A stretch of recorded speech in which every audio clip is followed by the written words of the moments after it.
I mean, we know a lot about Roman crucifixion, and Pretty we know brutal. that, and we know that they did their job well. Yeah. And so, in fact, if you look at, say, very skeptical biblical scholars, like non-believing, atheist, agnostic Christian scholars, they will say if we can know anything about Jesus, like they'll cast a doubt on a lot of the things that we read about in the Gospels in terms of the actual historical Jesus of Nazareth. They'll say one thing we can be sure of is that he died by crucifixion under Pontius Pilate. Because we have not just multiple attested documents that we refer to as the New Testament, but Roman and Greek and Jewish writers refer to that claim afterwards and talk about the fact that you have this guy, and it's mocked within earliest Christianity. So one of our earliest, in fact, not one of, the earliest depiction of Jesus on the cross is called the Alexamenos Graphido. And it's probably from the end of the first century. And it's it depicts an individual with their arms raised in an act of worship, worshiping a man with a donkey's head who's being crucified. Whoa. And right beside it, it says Alexamenos worships his God in Greek. Whoa. And it's mocking, right? Because crucifixion was for the lowest of the low.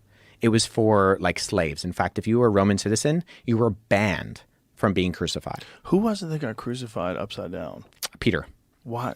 Was it because like regular crucifixion wasn't good enough for him? Or what was he didn't deserve it because Christ had gone through it? Well, so the story is that they say, we're going to crucify you. And he says, it's like too big of an honor to die like my Lord. And they say, well, we can fix that. Oh, Jesus.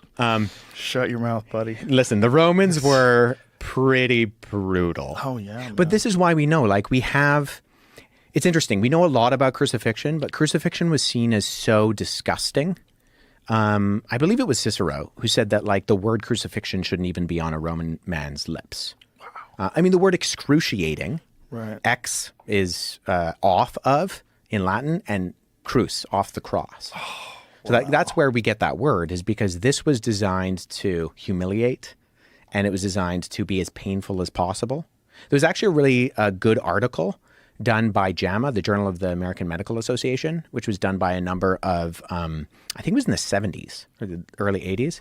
It was done by a group of biblical scholars and then medical professionals.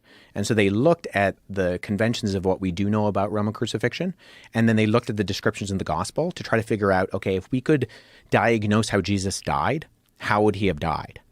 And so they basically came up with this idea that he probably asphyxiated to death. You kind of drown in your own blood. But the chances of Jesus surviving the crucifixion, I think, are narrow to none.